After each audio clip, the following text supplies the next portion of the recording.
ആദ്യ ചോദ്യം ശ്യാം പ്രസാദിനോടാണ്. ശ്യാം പ്രസാദ്, മലപ്പുറമാണ്, 7 നിയമസഭാ മണ്ഡലങ്ങളും UDF-നോടൊപ്പം നിൽക്കുന്ന മണ്ഡലമാണ്. ET മുഹമ്മദ് ബഷീർ സ്വന്തം തട്ടകത്തിൽ മത്സരിക്കുന്നു എന്നൊരു ആഡഡ് അഡ്വാൻറ്റേജ് കൂടിയുണ്ട്. ഇന്ന് രാവിലെ ET മുഹമ്മദ് ബഷീറിനെ ഞാൻ കാണുമ്പോൾ ET മുഹമ്മദ് ബഷീർ പറയുന്നത് ഞങ്ങളുടെ നാട്ടിലെ വോട്ടർമാർക്കൊപ്പം പോളിംഗ് ബൂത്തിലേക്ക് പോകാൻ കിട്ടിയ സന്തോഷമെന്നാണ് പറയുന്നത്. ആ കോൺഫിഡൻസ് ആണ് ET മുഹമ്മദ് ബഷീറിനുള്ളത്. വസീഫിന് ET മുഹമ്മദ് ബഷീറുമായി മുട്ടുമ്പോൾ കോൺഫിഡൻസ് ഉണ്ടോ അതോ കോൺഫിഡൻസ് കുറവുണ്ടോ? ഈ ലോക്സഭാ തെരഞ്ഞെടുപ്പ് ഇവിടെ ഇൻട്രോയിൽ പറഞ്ഞതുപോലെ ഈ രാജ്യത്തിൻ്റെ നിലനിൽപ്പിനെ തന്നെ ബാധിക്കുന്ന ഒരു തെരഞ്ഞെടുപ്പാണ്. ആ അർത്ഥത്തിൽ ഇത് വളരെയേറെ രാഷ്ട്രീയ പ്രാധാന്യമുള്ള തെരഞ്ഞെടുപ്പാണ്. ആ രാഷ്ട്രീയ പ്രാധാന്യമുള്ള തെരഞ്ഞെടുപ്പിൽ ഏത് രാഷ്ട്രീയത്തിൻ്റെ നിലപാടുകളാണ് ശരി, ആരുയർത്തിപ്പിടിക്കുന്ന നിലപാടുകളാണ് ശരി, കഴിഞ്ഞ കാലങ്ങളിലെ പ്രവർത്തനങ്ങളിൽ അത് ജനങ്ങൾ വലിയ തോതിൽ വിലയിരുത്തിയിട്ടുണ്ട്. ആ വിലയിരുത്തൽ ഇടതുപക്ഷത്തിന് അനുകൂലമാണ്. ആ വിലയിരുത്തൽ പ്രകാരം ഈ രാജ്യത്തെ വിശ്വസിക്കാൻ കൊള്ളാവുന്ന ഒരു വിഭാഗം അത് ഇടതുപക്ഷമാണ് എന്ന് ഈ രാജ്യത്തെ ജനങ്ങൾ വിലയിരുത്തിയിട്ടുണ്ട്. അതെ, ലീഗിന് കുഴപ്പം.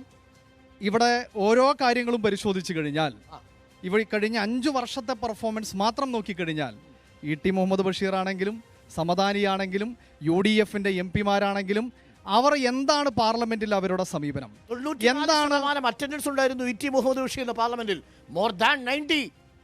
അറ്റൻഡൻസ് കൊണ്ട് മാത്രം എന്താണ് കാര്യം? പാർലമെന്റിൽ പോയിരിക്കുന്നത് അറ്റൻഡൻസ് വാങ്ങി പരീക്ഷ എഴുതി പോരാൻ വേണ്ടിയിട്ടല്ലല്ലോ. പാർലമെന്റിൽ പോകുന്നത് ചോദ്യങ്ങൾ ഉന്നയിക്കാനാണ്, ഡിബേറ്റുകളിൽ പങ്കെടുക്കാനാണ്, പ്രൈവറ്റ് ബില്ലുകൾ അവതരിപ്പിക്കാനാണ്. ശ്രീ അരുൺ പറയൂ, സമദാനി എത്ര പ്രൈവറ്റ് ബില്ല് അവതരിപ്പിച്ചു?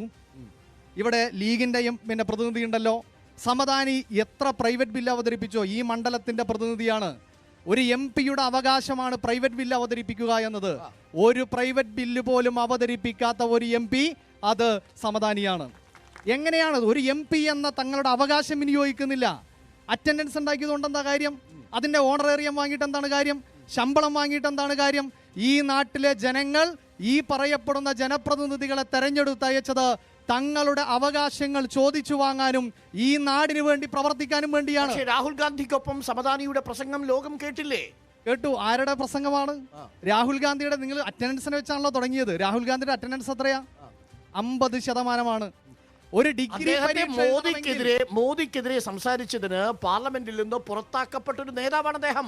രാഹുൽ ഗാന്ധിയുടെ അറ്റൻഡൻസ് 50%. ഒരു പ്രൊഫഷണൽ വിദ്യാർത്ഥിക്ക് പരീക്ഷ എഴുതണമെങ്കിൽ 75% അറ്റൻഡൻസ് വേണം.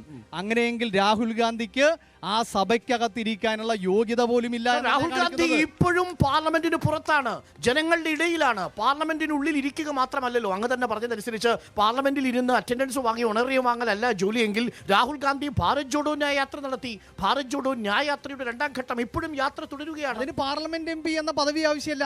പാർലമെന്റ് MP എന്നാൽ പാർലമെന്റിൽ പോവുകയും അതോടൊപ്പം തന്നെ അവിടെ ചോദ്യങ്ങൾ ഉന്നയിക്കാനും ഡിബേറ്റുകളിൽ പങ്കെടുക്കാനും അവിടെ പ്രൈവറ്റ് ബില്ലുകൾ അവതരിപ്പിക്കാനും സജീവമായ ചർച്ചകളിൽ ഈ രാജ്യത്തെ ബാധിക്കുന്ന, ഈ രാജ്യത്തെ ജനങ്ങളെ ബാധിക്കുന്ന വിഷയങ്ങൾക്കകത്ത് സജീവമായി ഇടപെടാൻ കഴിയണം. എന്തായിരുന്നു രാഹുൽ ഗാന്ധിയുടെ പെർഫോമൻസ്? 50% അറ്റൻഡൻസ്. പക്ഷേ ഇന്ത്യ കണ്ട ഏറ്റവും മികച്ച പെർഫോമൻസ് രാഹുൽ ഗാന്ധിയുടേതായിരുന്നില്ലേ? മോദിക്കെതിരെ നടത്തിയ പ്രസ്താവനകളിലൂടെ എത്രയെത്ര ഘട്ടങ്ങളിലാണ് അദ്ദേഹം പ്രതിപക്ഷത്തിന്റെ കൊടുങ്കാറ്റായി മാറിയത്? ഞാൻ രാഹുൽ ഗാന്ധിയുടെ പെർഫോമൻസ് നിങ്ങൾ പറഞ്ഞല്ലോ, രാഹുൽ ഗാന്ധിയുടെ പെർഫോമൻസ് ആണെന്ന് പറയാം. ആകെ ചോദിച്ച ചോദ്യം 5 കൊല്ലത്തിനിടയിൽ 99 ചോദ്യം. 100 ചോദ്യം പോലും ചോദിക്കാൻ കഴിഞ്ഞില്ല. എന്നാൽ ഇതേ കാലയളവിൽ നിങ്ങൾ നോക്കൂ, കഴിഞ്ഞ 2.5-3 വർഷക്കാലമായിട്ടേ ഉള്ളൂ ജോൺ ബ്രിട്ടാസ്, ഇടതുപക്ഷത്തിന്റെ പ്രതിനിധിയാണ്. അദ്ദേഹം ചോദിച്ച ചോദ്യങ്ങളുടെ എണ്ണം എത്രയാണെന്നുള്ളത് നമ്മൾ പരിശോധിക്കണം. അദ്ദേഹം ചോദിച്ച ചോദ്യങ്ങളുടെ എണ്ണം എന്നത് കഴിഞ്ഞ 5 വർഷക്കാലം രാഹുൽ ഗാന്ധി ചോദിച്ച ചോദ്യങ്ങളെക്കാൾ വലിയ തോതിൽ ഏകദേശം 306 ചോദ്യങ്ങൾ ചോദിക്കുകയും 489 ഡിബേറ്റുകളിൽ പങ്കെടുക്കുകയും ചെയ്തു. പക്ഷേ ജോൺ ബ്രിട്ടാസിന് രാജ്യസഭയിൽ ഈ ഒരു പണിയല്ലേ ഉള്ളൂ സാർ? ജോൺ ബ്രിട്ടാസിന് രാജ്യസഭയിൽ ഈ ഒരു പണി മാത്രമേ ഉള്ളൂ. രാഹുൽ ഗാന്ധി ഒരു പുതിയ ഇന്ത്യയെ സൃഷ്ടിക്കുന്ന ഒരു യാത്രയിലാണ്. വെറുപ്പിന്റെ കമ്പോളത്തിൽ സ്നേഹത്തിന്റെ കട തുറക്കാൻ പോവുകയാണ്. ആ മനുഷ്യന് മണിപ്പൂരിൽ പോകണം. നമ്മുടെ ജോൺ ബ്രിട്ടാസ് മണിപ്പൂരിൽ പോയിട്ട് കാര്യമില്ലല്ലോ. ജോൺ ബ്രിട്ടാസ് എന്താണ് വടക്കുകിഴക്കൻ സംസ്ഥാനങ്ങളിൽ പോയിട്ട് കാര്യമില്ലല്ലോ. അവിടെ പോകുന്നത് രാഹുൽ ഗാന്ധിയാണ്. അവിടെ രാഹുൽ ഗാന്ധി നടത്തുന്ന ഭാരത് ജോഡോ യാത്രയാണ്. അപ്പൊ അങ്ങനെ കമ്പയർ ചെയ്യാൻ കഴിയില്ലല്ലോ. ജോൺ ബ്രിട്ടാസിനെ നിങ്ങൾ തെരുവിൽ കണ്ടില്ല. എവിടെയാണ് ആർദ്രത്തിൽ നോക്കൂ, ജോൺ ബ്രിട്ടാസ് ഈ രാജ്യത്ത് സഭയ്ക്കകത്ത് അദ്ദേഹം പ്രതിനിധി എന്ന നിലയ്ക്ക് സജീവമായ ഇടപെടൽ അതിലെനിക്ക് തർക്കമില്ല, അതിലെനിക്ക് തർക്കമില്ല. പക്ഷേ അദ്ദേഹം സജീവമായി എനിക്കതിൽ തർക്കമില്ല. പക്ഷേ നിങ്ങൾക്ക് രാഹുൽ ഗാന്ധിയുടെ രാഷ്ട്രീയ പ്രവർത്തനത്തെയും ജോൺ ബ്രിട്ടാസിന്റെ രാഷ്ട്രീയ പ്രവർത്തനത്തെയും എങ്ങനെ തുലനം ചെയ്യാൻ സാധിക്കും? ജോൺ ബ്രിട്ടാസ് ഒരു ഇന്റലക്ച്വൽ എന്ന രീതിയിൽ രാജ്യസഭയിൽ പെർഫോമൻസ് നടത്തുന്നു. പക്ഷേ രാഹുൽ ഗാന്ധി ഒരു പുതിയ രാഷ്ട്രീയത്തെ നെയ്തെടുക്കുകയാണ് ഇന്ത്യയിൽ. ശരി, നിങ്ങൾ പറഞ്ഞത് വാദത്തിന് അംഗീകരിക്കുകയാണെങ്കിൽ ഇവിടെ ഈ മലപ്പുറം മണ്ഡലത്തിന്റെ പ്രതിനിധിയുമായി നമുക്കൊന്ന് താരതമ്യം ചെയ്യാം. 99 ചോദ്യങ്ങളാണ് ആകെ ചോദിച്ചത്. ഞാൻ ഈ പറഞ്ഞ ജോൺ ബ്രിട്ടാസ് MP ചോദിച്ചത് എത്രയാ? 489 ചോദ്യങ്ങളാ. അതിനെ നിങ്ങൾ എങ്ങനെ തുലനം ചെയ്യും? പൊന്നാനിയിലെ വികസന പ്രവർത്തനം നടത്താൻ, മലപ്പുറത്തെ വികസന പ്രവർത്തനം നടത്താൻ ഒക്കെ അദ്ദേഹം മുൻപന്തിയിൽ ഉണ്ടായിരുന്നില്ലേ?